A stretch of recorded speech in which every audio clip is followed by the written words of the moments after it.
Sam Spitali, thank you so much for joining me on Louisiana Lefty. Thank you for having me. I always do a video with the guest before we record the podcast. So we don't know what the outcome of this upcoming election is going to be. However, we're going to post this after the election has already passed. So just so folks have a little bit of context for the conversation. But given that, I did want to talk to you about a couple of issues that are going on right now. One being Elon Musk has just bought Twitter. I am in a tear about Elon Musk today. He's just completely pissed me off. So since he's bought Twitter, we're already kind of in a hot mess of disinfo. Even he is posting conspiracy theories and Nazi images on his feed. I just wanted to get your take on that, just your opinion on what you think the future of Twitter is and how that will impact truth in our current era. I don't know. God, I just don't know. We have such a problem with misinformation and disinformation clouding the landscape everywhere. And not that Twitter didn't have an issue to begin with, but now that will just be magnified. I saw today, and I didn't read the whole story, but he booted Kathy Griffin off for some reason. Yeah.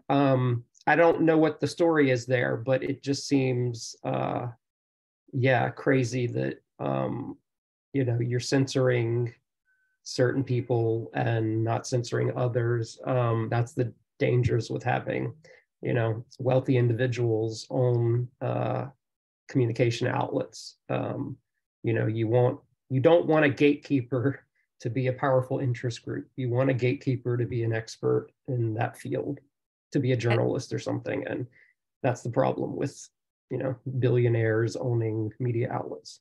Yeah, the Kathy Griffin thing, a bunch of blue check mark celebrities yesterday were impersonating Elon Musk. So they kept their Twitter handle. So it still said Kathy Griffin Twitter handle. Yeah. But above that, in her name, it said Elon Musk. But Valerie Bertinelli had done that for hours. There were a couple others that had been doing it. And for some reason, he just targeted her and popped her with a immediate permanent ban off of Twitter. Yeah. So this is after he had said comedy is back on Twitter. And anyway, but the other thing he's done today is he said to independent-minded voters, I recommend you vote for Republicans for Congress because we've got a Democratic president and that'll balance things out.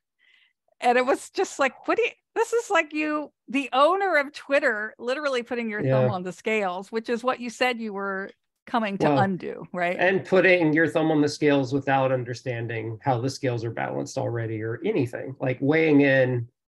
I don't often think very kindly of these multi-billionaires who are so removed from how life really is. But feel that they should have a say in how things work and how the world's run when they have no real life world experience dealing with the issues that most people have to deal with. It's such a point of privilege. They come from such a place of privilege that does not entitle them to weigh in on, things that matter. Right. Well, the other thing that's kind of a story right now, and it reminded me of something from your book. Do you have your book with you right now? I do, and I actually have a... Can you hold up the cover for folks to see? That's great, because I love the image on the cover, that design on the cover that shows like the man protesting who's being attacked, but the way the camera's catching it, it looks like the protester is attacking the other guy. Yeah, that's really sharp.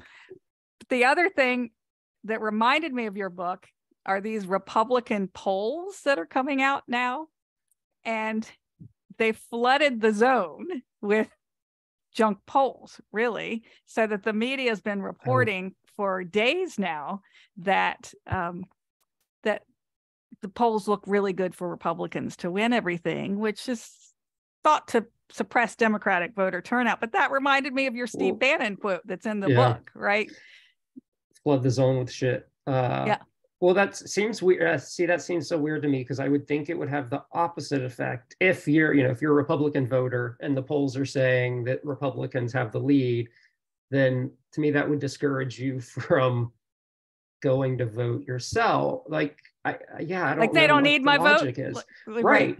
I mean, because to me that would have the opposite effect. If you're a Democrat and the Republicans are leading, then wouldn't that give you more motivation to go to the polls? I don't know. I guess I don't know what the behavioral economics data is on that, but yeah, I don't know. That seems weird, but so well, the main thing though, I think, Sam, is what they're saying is that they've undercut. Is it 538 and Real Clear Politics are the aggregate pollsters that people have come to trust, and because they've put all these, as Bannon would call them, shit polls in there, that people no longer even trust these aggregate pollsters. And I think that's part of the whole theory, and part of what your book talks about is just undermining some of the trust in what used to be trusted sources.